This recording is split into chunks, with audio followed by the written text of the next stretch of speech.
घुसपैठी है, बच्चे पैदा करने वाले हैं। योगी आदित्यनाथ, हाँ, उनके कितने भाई बहन है मालूम? 7। हम घुसपैठी नहीं हैं, हम इस मुल्क के बाशिंदे हैं। ये मुल्क हमारा था, हमारा है, हमारा रहेगा। तुम्हारे 306 एमपी के सामने वफादार खड़े होकर कहा था बाबरी मस्जिद जिंदाबाद, बाबरी मस्जिद जिंदाबाद। अरे असदुद्दीन अकबरुद्दीन जैसे लोगों को तो मुंह बंद करवा देना चाहिए। हैदराबाद लोकसभा सीट पर पूरे देश की निगाह टिकी हुई है। इसकी सबसे बड़ी वजह है यहाँ पर ओवैसी परिवार का 4 दशक से कब्जा होना। इस बार भारतीय जनता पार्टी ने असदुद्दीन ओवैसी के सामने माधवी लता को उतारा है। माधवी लता के तेवर ने इस सीट को रोमांचकारी बना दिया है। माधवी लता इस बार मंजलिस की पतंग काटने के इरादे से यहाँ उतरी है। इस सीट का वोल्टेज काफ़ी हाई है। एक एक करके आपको माधवी लता से लेकर ओवैसी भाइयों का बयान सुनाएंगे। सबसे पहले सुनिए माधवी लता का ये बयान। ये अकबरुद्दीन, असदुद्दीन ओवैसी जैसे लोग जो इस देश के मुसलमानों के साथ ना रहते हुए, ये लोग बाहर से रोहिंग्या जैसे लोगों को उठा के लेके आते हैं, पाकिस्तान से लोगों को उठा के लेके आते हैं, अफगानिस्तान से लोगों को उठा के लेके आते हैं और इनसे कई नंबरों बच्चों को पैदा करवा देते हैं ये लोग। उन बच्चों के बारे में कौन बात करना चाहिए जो इस धरती के लिए अपने बच्चे नहीं है वो लोग। जब असदुद्दीन खुद के कौम को बर्बादी के ऊपर लेके जाते हुए ये एक बार भी नहीं सोचे कि प्रधानमंत्री जी जो इतने योजनाएं लेके आए हैं, बताइए कौन से योजना पर हिंदू मुसलमान लिखा हुआ है?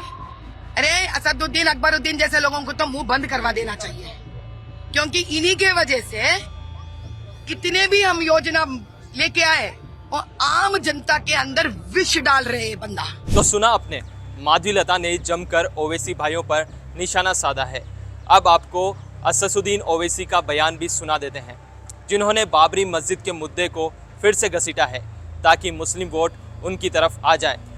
सुन लीजिए क्या बोले ओवैसी। रजाकार भाग गए, वफादार सीना तान कर खड़े।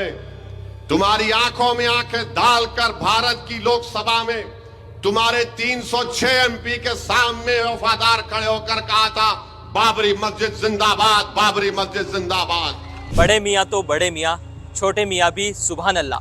अब छोटे ओवैसी कहाँ पीछे रहने वाले थे, लगे हाथ उन्होंने भी भड़काऊ बयानों की बौछार कर दी। क्या बोले अकबरुद्दीन ओवैसी, जाते जाते हम आपको उनके बयान भी सुना ही देते हैं। देखिए उनके बयान। मुसलमानों को घुसपैठी कहते हैं, मुसलमानों को बच्चा पैदा करने वाले कहते हैं। आप बताओ क्या ये जेब देता है? अरे जो लोग मुझे और असद साहब को भड़काऊ भाईजान बोलते हैं ना, मैं उनसे पूछ रहा हूं, ये तुम्हारे मोदी साहब का लब, वो लहजा, ये अंदाज़े बयान, ये अंदाज़े गुफ्तगू क्या अच्छी है, क्या सही है? हम घुसपैठी हैं, बच्चे पैदा करने वाले हैं। शाइनिंग इंडिया कौन बोले थे?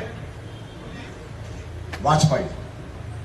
शाइनिंग इंडिया वाजपेयी बोले। हाँ, वाजपेयी साहब के वालिदैन को कितने बच्चे थे मालूम? मुसलमान बच्चे पैदा करने वाले वाजपेयी को मिला के उनके 7 भाई थे। अब वो परिवार बच्चा पैदा करने वाला नहीं हुआ, नहीं हुआ। योगी आदित्यनाथ, हाँ, योगी आदित्यनाथ, उनके कितने भाई बहन है मालूम? 7। अब वो हम घुसपैठी हैं? अरे नहीं, हम वही हैं जिन्होंने इस मुल्क को ताजमहल की खूबसूरती दी है तो कुतुब मीनार की बुलंदी दी है। तो लाल किले की मजबूत फसील दी है, तो किले गोलकुंडा के मजबूत फसील दी है, तो मक्का मस्जिद दी है, जामा मस्जिद दिया है, तो हम वही हैं जिन्होंने इस मुल्क को चार मीनार भी दिया है। हम वही हैं इस मुल्क को सजाए हैं, संवारे हैं। हम घुसपैठी नहीं हैं, हम इस मुल्क के बाशिंदे हैं। ये मुल्क